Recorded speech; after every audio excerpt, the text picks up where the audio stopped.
Hi, everybody. It's going to be a short video today, week 7, because we have a take-home test. It consists of some questions for you to answer. It's going to be 25 questions, and you can answer them. You can turn them in anytime this quarter. If you find that you're not able to do them this week or next week, just do them before the end of the quarter. I know stuff always comes up. Emergencies are constantly happening to everybody around the world, so I do understand that. However, do be responsible and do get it done for the end of the term. If for some reason you don't get it done, it becomes a 0 and will impact your grade, unfortunately. Well, today we're doing the impact of e-commerce. The learning objectives here for this chapter is the ICT have a lot of consequences in the areas of ethics and morale. The e-commerce has positive as well as negative impacts on human beings and society, and e-commerce changes the economic world significantly. You can always go back and look at chapters 1 and 2 that we reviewed at the beginning of this term. Ethics, morale, and technology. We talked a little bit about this last week, but not too much. Ethics is sometimes known as moral philosophy. It's a branch of philosophy that involves systematizing, defending, and recommending concepts of right and wrong conduct, often addressing disputes of moral diversity. Philosophical ethics investigates what the way that humans live, what kinds of actions are right and wrong in particular circumstances. We can note that from Wikipedia. Morality from Latin moralis means manner, character, and proper behavior. The definition of intentions or decisions, actions between those who are good and right and those who are bad or wrong. Morality can be a body of standards or principles derived from a code of conduct, from particular philosophy, religion, culture, etc. It can be derived from a standard that person believes should be universal. The development of information and communication technology, ICT, is breathtaking. We see a doubling of computer power every 18 months. Business processes and business activities are increasingly based on ICT systems or even completely taken over by ICT systems. A firm without any employees seems to be reliable vision. What does this mean for employment? Cost of the data storage is still decreasing. The databases with detailed profiles of human beings are built and used at acceptable cost. How much can a customer be manipulated? We see an ongoing process in the area of data analysis. Human beings are considered from different perspectives, and they also are addressed and valued only economically. The behavior of human beings is forecasted. What about the free will of customers? Significant process can also be made in the area of networks and data communication. Data can be transferred and analyzed all over the world. Do you see the end of privacy? Here's some questions you might ask yourself. Are we allowed to do everything we're able to do? Act beyond the dictum that you would like to actually be a law? Or all with that being said, will it be done sooner or later? We can see the Swiss author Frederick Durmont, the physicist, how can we protect ourselves? In which society do you want to live? Ethics-driven, technology-driven, or economics-driven? What's the right balance between ethics, technology, and economics? Ethical aspects of the ICT. Privacy protection must have a high priority of e-commerce, the basis of human rights, and constitutions of the states. For example, we'll find Article 10 and Clause 1 of the German Constitution. Privacy of correspondence, post, and telecommunications is invulnerable. However, Clause 2, the same Constitution says restrictions are only allowed on the basis of the law. Further on, German Constitution says in Article 13, Clause 1, the sanctuaries of home is invulnerable. There are a lot of privacy concerns about the e-marketing because technology has become so powerful. We see example of the data mining, the data usage, platforms like Facebook, and advantages of the area of biometrics. Several questions have been asked. Under which circumstances may be allowed to invade someone's private sphere? How is private sphere defined? What are the boundaries due to the content and time? How can or must one protect his or her private sphere? Must we force him or her a better to protect his or her private sphere? Stephen Levy in 1984 defined 6 basic rules. The first one is access to computers and systems, which can help you learn more about this world, could be unlimited and complete. Practical experience should always be performed. All information should be free. Mistrust authority stimulate decentralization. Hackers should be judged according to their hacking activities only and not according to apparent criteria like certificates, rage, race, and social position. With computers, you can make art and create beauty. Computers can turn your life for the better. Mr. Wuwa Holland, co-founder of German Chaos Computer Lab, has 2 rules to do this. Do not trash the data of other people. Use public data, protect the private data. The Electronic Frontier Foundation was founded in 1990. The main slogan is defending your rights in the digital world. The EFF fights for freedom primarily in the courts, bringing the defending lawsuits, even meaning taking the U.S. government or large corporations.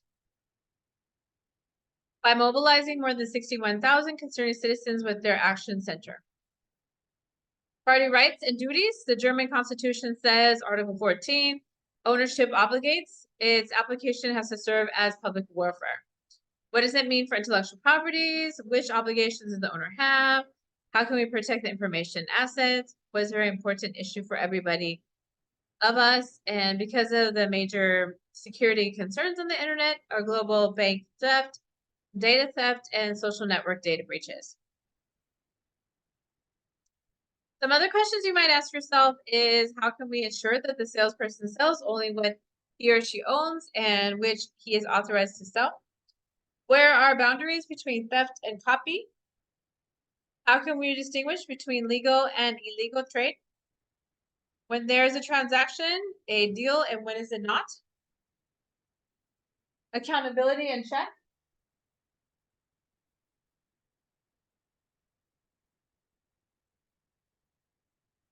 Who is responsible for damages caused by a machine? Which is controlled by software? Who is liable if data of human beings is stolen? How can you guard your organization against damages caused by breakdowns of the ITC systems? Who's responsible if wrong or reputation damaging information is distributed via the internet? How can you make a person responsible if he or she does not live in your community? Some other questions with ITC are, how does ICT change the world?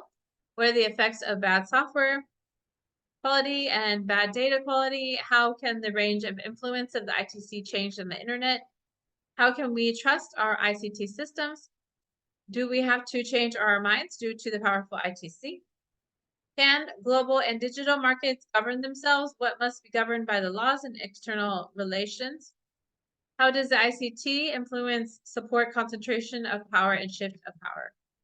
How does ITC erode the monopoly of force in the states? How does ICT change social structures?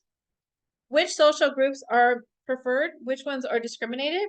How does ICC influence the social life and social behavior?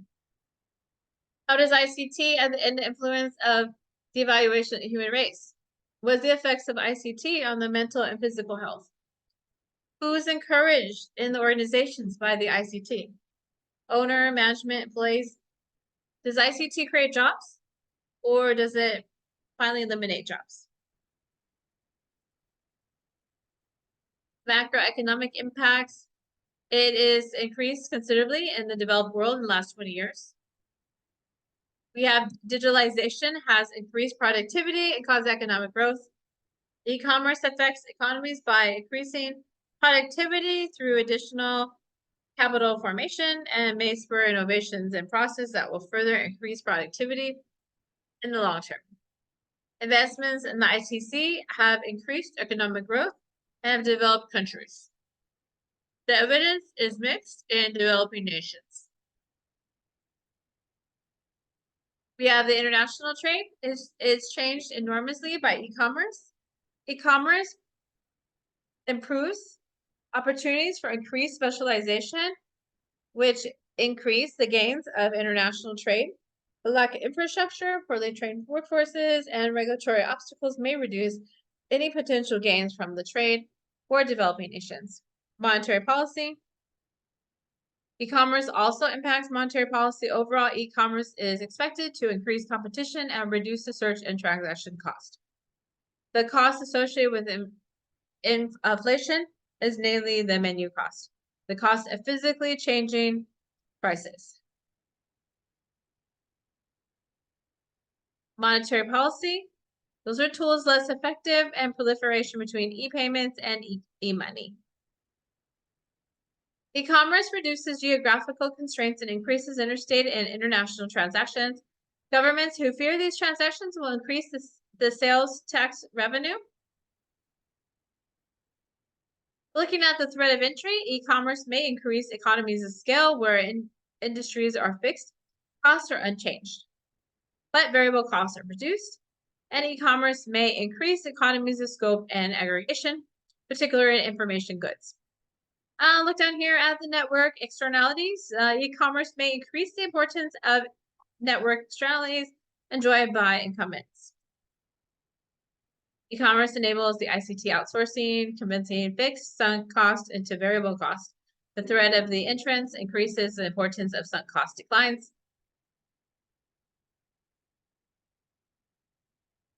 You have suppliers. There is power in suppliers. They have to supply you with the ingredients or the items you need to make whatever your product is going to be. E-commerce can reduce the transaction costs between supplier and industry. Instead of you driving there, you can always order it online, have it sent to you. We have switching costs. Maybe you have to go through a brokerage. I know I used to date a guy, and he was from the Philippines, and he has connections to like chicken farms and rooster fighting rings and stuff like that. So he lives in Texas, and he's like a broker, and he works with this guy, and they go around and they pick up like fighting roosters and fighting hens and stuff, and they'll send them back to the Philippines, and they'll put them like in giant wooden boxes with food and water. And apparently they live, which seems very stressful. Most I've ever gone with the chicken is maybe 3 hours in the car. And usually it was like an hour and a half to the location, then an hour and a half from the location to my home.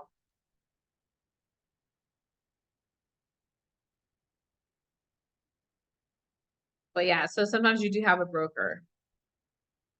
Here in the United States, it's illegal to do fighting roosters. However, he does go to Oklahoma and picks them up. And then sometimes he'll go to Louisiana and he would actually bet on them because in Louisiana, it's okay to fight.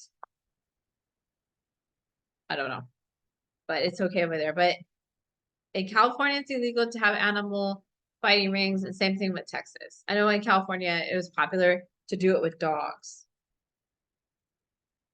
It's terrible.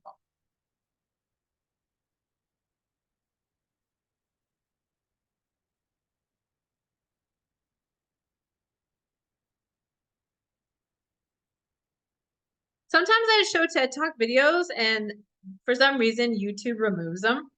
It says that this has not got permission from TED Talk to share their video. So sometimes I might reference a video and it's gone. I don't do that. I know for a fact that YouTube has done that to me twice. And last term, it actually removed my whole video. Because a student told me, "Where's your video at?" I'm like, "I don't know," because I posted, I could watch it. And sometimes they do that. They just remove it because they're like, "Oh, you didn't get permission." Last semester, I think it was like, I was showing a video from this guy, he calls himself The People, and he interviews like homeless people. And he had an outreach during COVID where they went out and they gave Band-Aids and checked people, and they were like physician assistants and nurses. And one of the students at another school was really touched by it, so she became a volunteer. She's studying to be a nurse, so she volunteers for him. But I showed that video in my class, and it was removed. And it said that you offended a YouTube channel, and you need to answer these questions, and this is your first strike. You have 2 more strikes because you didn't get permission. And then with the TED Talks, they just remove my videos. I mean, like, they just review the clip from the video. They message me and say, "Just letting you know, this clip was removed." And I'm like, "What?" So yeah. So sometimes that happens. I might refer a video and you're like, "You're so disorganized, it's not there anymore." I did not remove it.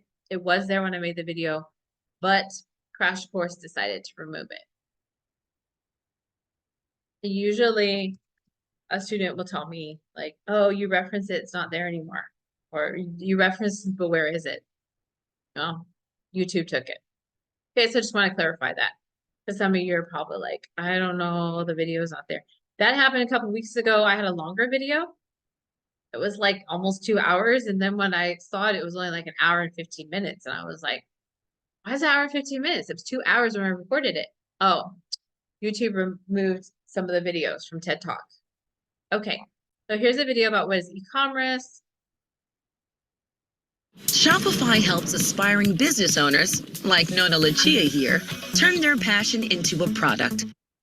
Hello friends, in this video, we are going to learn what is e-commerce. Before we understand e-commerce, let's understand what is commerce. Commerce is nothing but buying and selling of goods. It has been around for many years, starting from barter system, where there was just exchange of goods, to using precious metals, to using coins and then paper money and plastic money. Traditional commerce used to happen face to face, so it was limited to particular geographical location. There was a personal interaction and delivery of goods was instantaneous. It was limited to certain business hours, typically during daytime. With the advent of internet came in e-commerce. E-commerce can be defined as the process of buying and selling of goods or services using an electronic medium such as internet. Example on Amazon, Flipkart, OLX, etc. Here the sale happens online, so you can potentially sell across the world. There is limited personal interaction and delivery of goods and services might take some time. It is available 24/7 and can be done day or night. Here is a summary of difference between traditional commerce and e-commerce which is popular today. E-commerce is also extended to mobile and social media networks. When we say mobile commerce, today you are able to do any transactions from your smartphone or tablet, like mobile banking, bill payments, ticket booking, etc. In addition, there is rise of social commerce, which is use of social media sites like Facebook, WhatsApp to promote and sell products and services. There are multiple ways by which you can make payments online.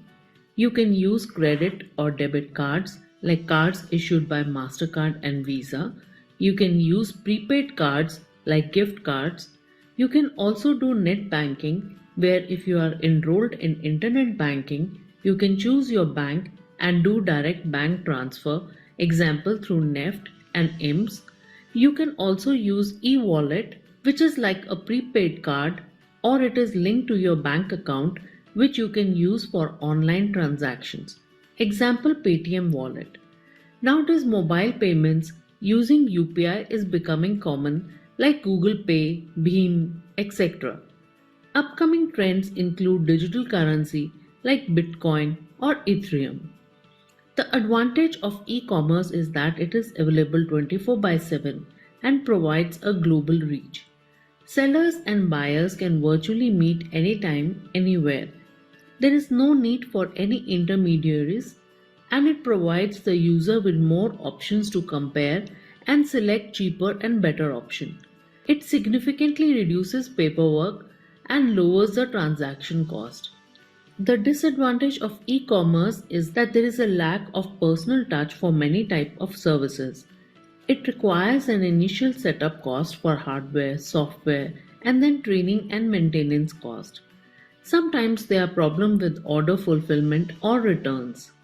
Security is also a key concern as there is identity theft, malware attack, and denial of services.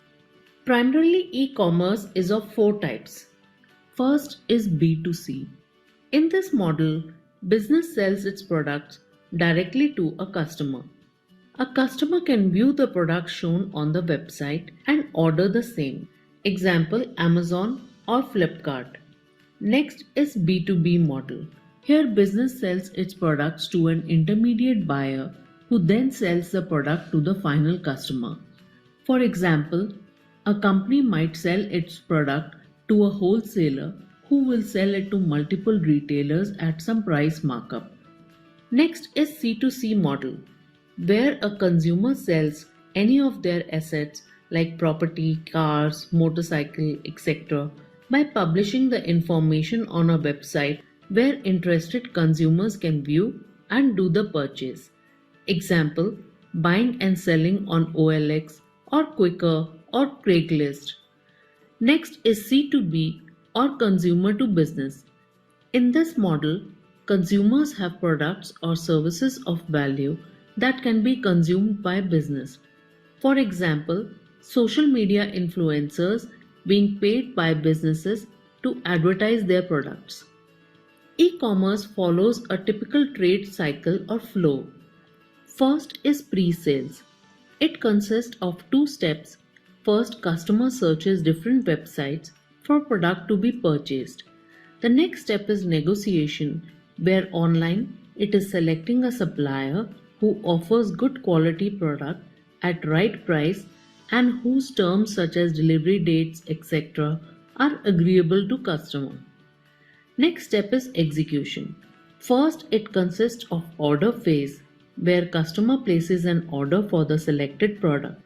At this phase, he might do the payment upfront or he might do the payment after the delivery too. In delivery phase, the supplier processes the order and then customer receives the delivery of the product. Then comes settlement.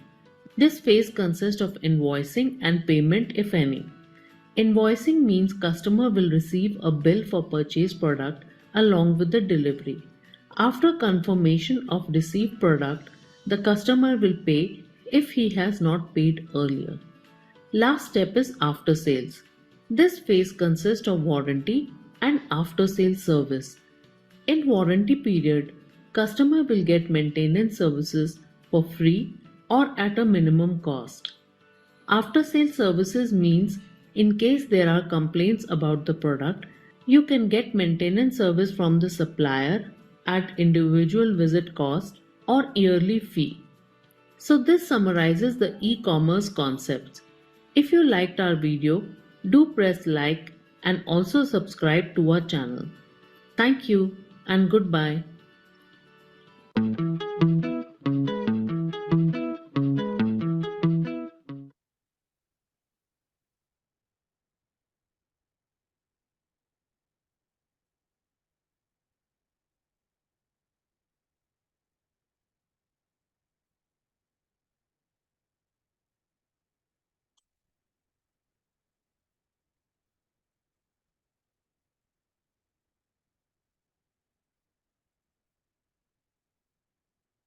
All right.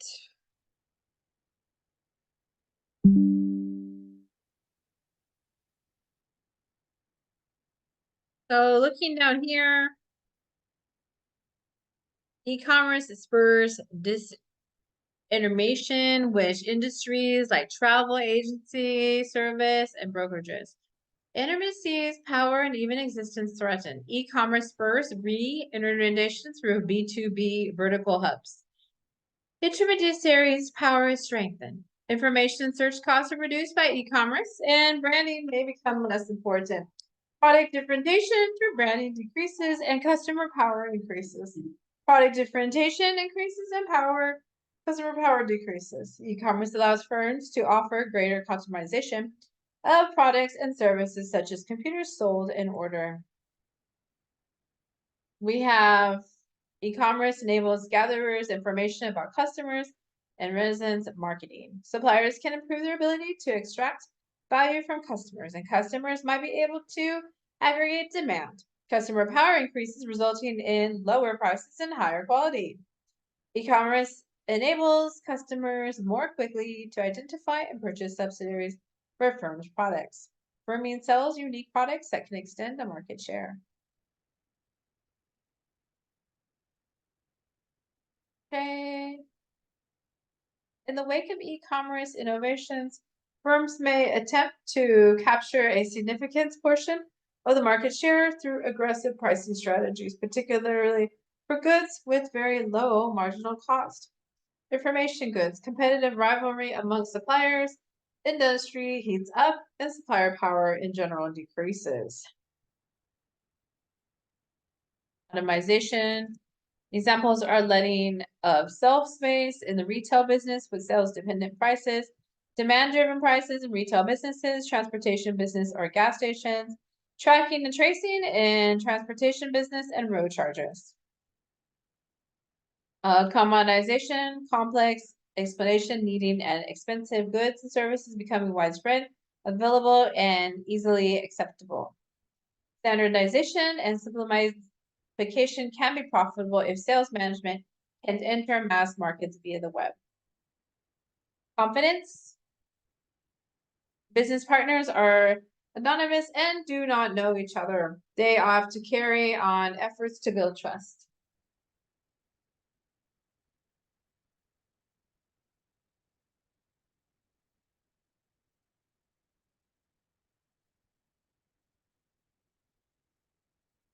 Confidence in traditional business generally as follows. The business partners know each other dependently from the actual transaction. Possibly they've already conducted common business transactions successfully. The business partners catch up on each other's seriousness at the third party. The business partners involve one or more trustable agents who can ensure that the contract is successfully signed and business is conducted. The business partners make all activities transparent to the other business partner. However, there's always going to be residual risk. Corresponding confidence in e-commerce is general as follows. The business partners know each other independently from the actual transaction. The internet is just a platform to run a transaction. The business partners catch up on each other's seriousness at the third party, maybe via the web. The business partners involve one or more trustable agents whom ensure that the contract is successfully signed and business is conducted, maybe specific web platform. The business partners make all the activities transparent to the other partners, and of course, the help of the web. Where are some specific questions to be answered? Are the involved agents trustworthy? How about web broker, logistics partner, bank? We can be sure that they're not involved with third parties, cannot find out anything on the transaction. Can we be sure non-involved third parties are not to be interfered with the transaction? Can we be sure that addressee receives all exchange data as they have been submitted by the sender?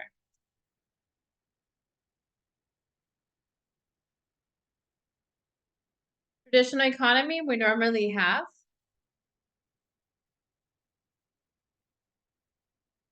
oops. I was gonna go to my other link, hold on.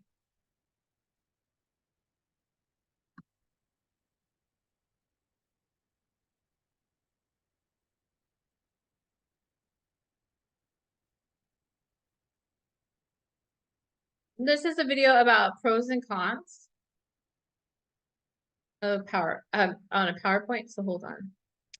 Get these pop-ups off. Apologize in advance if you see pop-ups before or during our video. PowerPoints. Okay, so pros and cons. Prepared by Biplab Balede.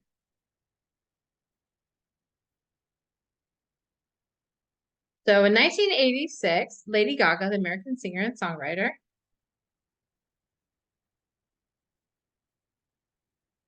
was born.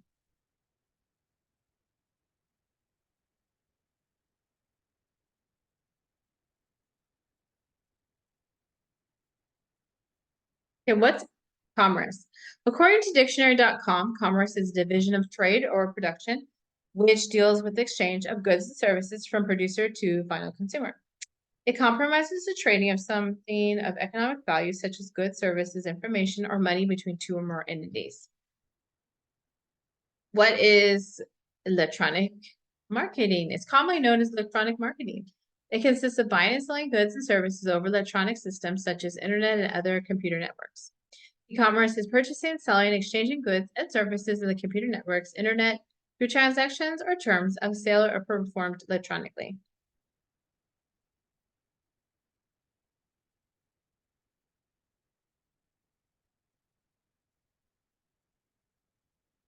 Whoops. The difference between e-commerce and e-business. Well, they're similar. They could be known as synonyms, which is similar to the same, but not always exactly the same, right?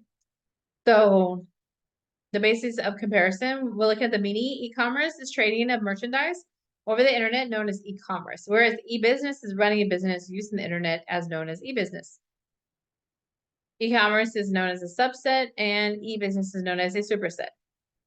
Is it limited on monetary transactions? E-commerce would say yes, and e-business would say no. What do they carry out? The e-commerce is commercial transactions, and e-business is business transactions. The approach, the e-commerce would be extroverted, versus e-business would be ambiverted. The e-commerce requires a website, and e-business requires a website, the CRM, the ERP, etc. Which network is used? E-commerce would be internet, and e-business would be internet, intranet, or extranet. Online shopping stats.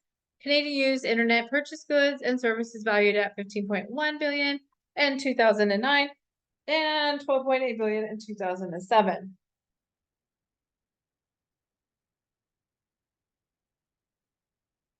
The benefits of e-commerce: a global, local marketplace, 24/7 trading, startup and running costs, search facilities, pricing opportunities, gathering customer information, alternative income sources. The global marketplace, e-commerce has allowed a global marketplace to develop. Online businesses now have access to customers worldwide. This means customers now have the opportunity to purchase products from all over the world from the comfort of their own homes.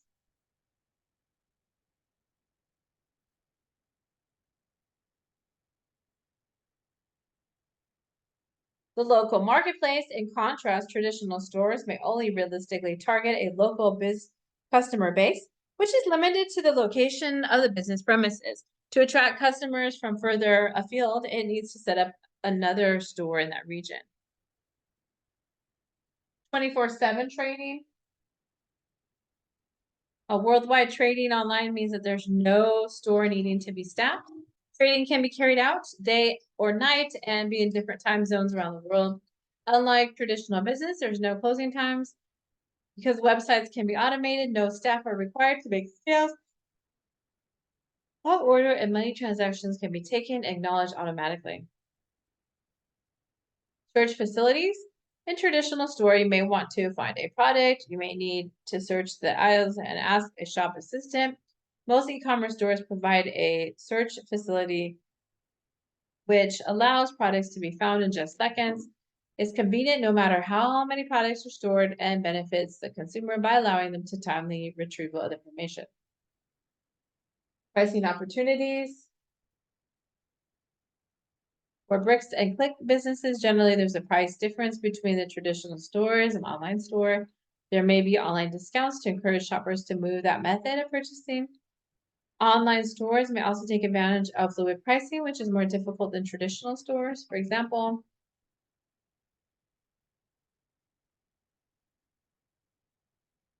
fluid pricing examples. That example could be selling airline tickets. As more sold, fewer would be available, and tickets can become more expensive as demand rises. This can make a profit for the business. Alternatively, when selling holidays at the same time with closer, prices can be reduced to ensure that all the places are sold. This can benefit the business as, though it may not earn as much desired, they only are losing a portion of the cost. E-commerce businesses generally have more freedom with pricing as they have lower overheads and traditional businesses. Gather customer information. Information is the cornerstone of all businesses, and learning about the consumer can be key to increasing profit. It's difficult to gather information about customers shopping in traditional stores. One method to use is loyalty cards that allow the business to track purchases. Online customers need to register as members to produce products or services. This allows businesses to find out a lot about their customers and tailor their services to suit. As an example, when somebody wants to purchase from Amazon, as soon as he or she logs in, he or she is greeted with personalized message and list of products that he or she might like to buy based on previous purchase.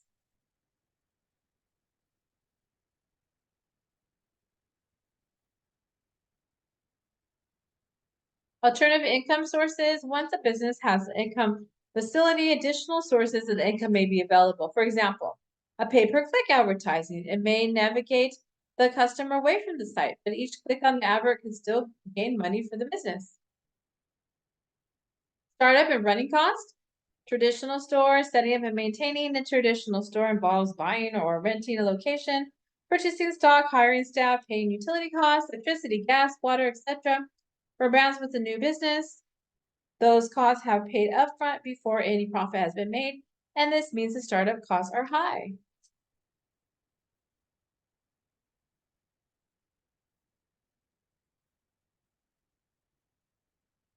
Startup, running costs, online store. An online store does not have much high initial cost, possibility, no premises to purchase, fewer staff, sometimes only one person running the whole business. A growing e-commerce business may choose to move a larger premise, employ more staff, but usually not the extent of the traditional business. Here's Amazon online versus Waterstone's offline comparison. Amazon's purely online store. Waterford has 300 stores. Amazon has 12,000 full and part-time staff. Waterstones has 4,500 bookstore sellers.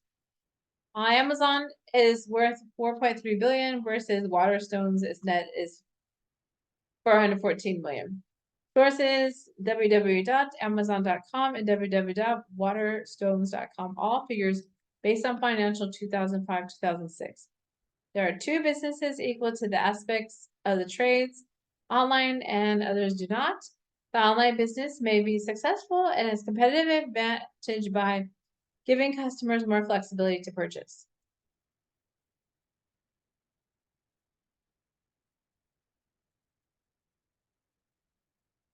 There's a wider selection of products.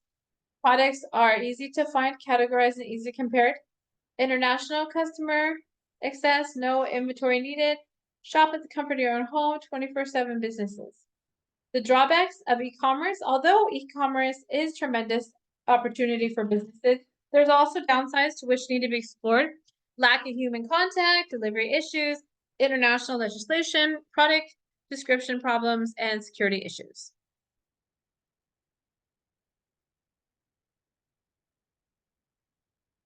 Lack of human contact. Some customers are deterred from purchasing online because they cannot speak to anyone from the business. Customers find it interpersonal and make them feel unconfident. And customers also vary buying clothes online as they can try them on before they buy them. In traditional shop, customers have the option to take purchases home immediately. When shopping online, customers have to wait until purchases are delivered.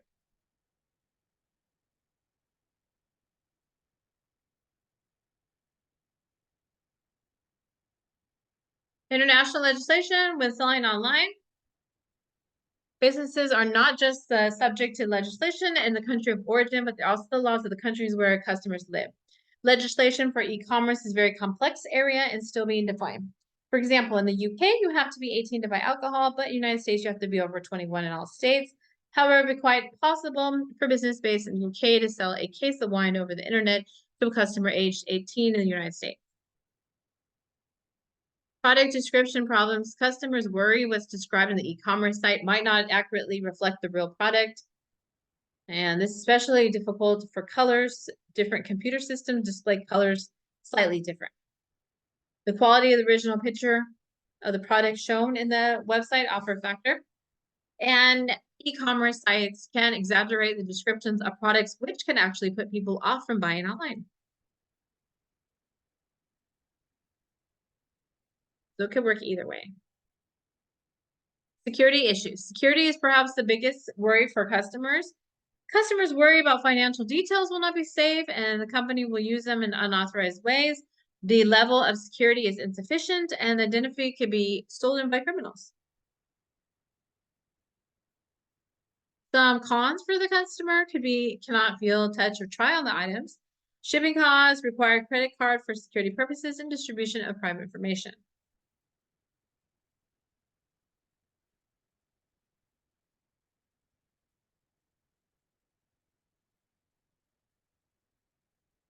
Risk associated with e-commerce.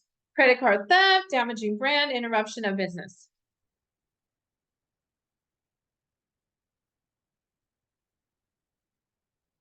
Credit card theft fraud. Sophisticated cyber criminals use botnets to launch coordinated attacks against unsuspecting websites that are vulnerable to attack to steal credit card information. Credit card security is one of the most important components of e-commerce security. Some of the most common exploits used in the financial data include the SQL injection, cross-site scripting, path transversal session hijacking, malware driven by downloads. Unfortunately, most of the sites that are vulnerable to these types of attacks don't know until it's too late.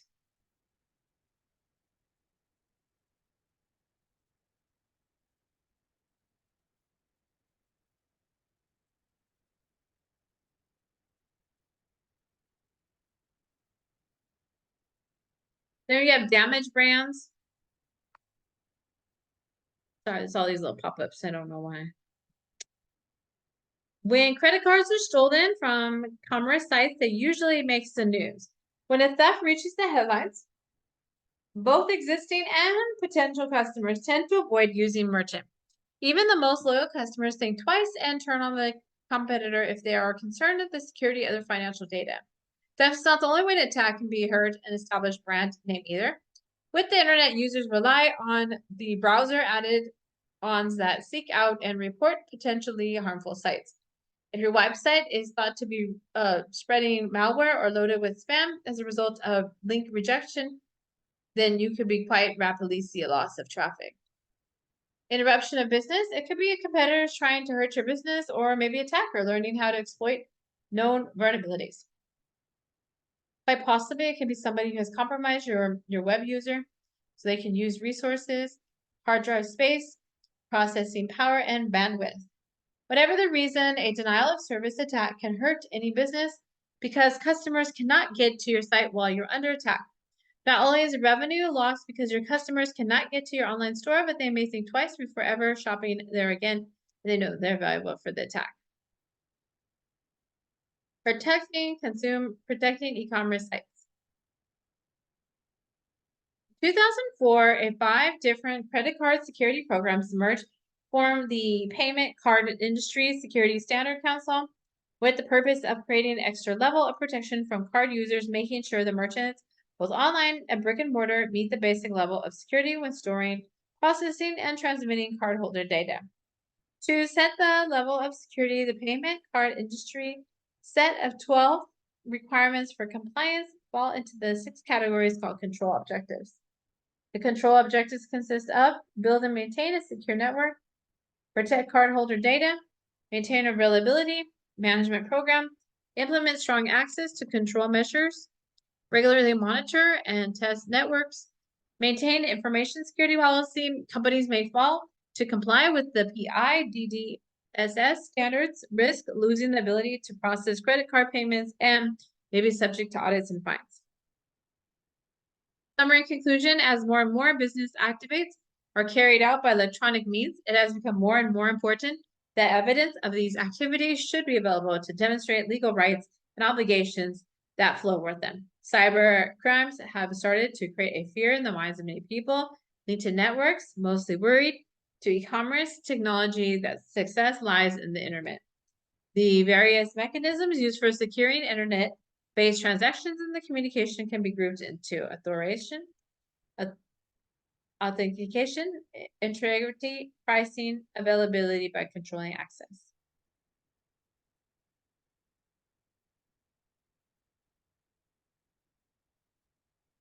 Okay. All right, so like I said, today was gonna be short. And that's only because you're gonna be working on your questions. All right, thank you, everybody.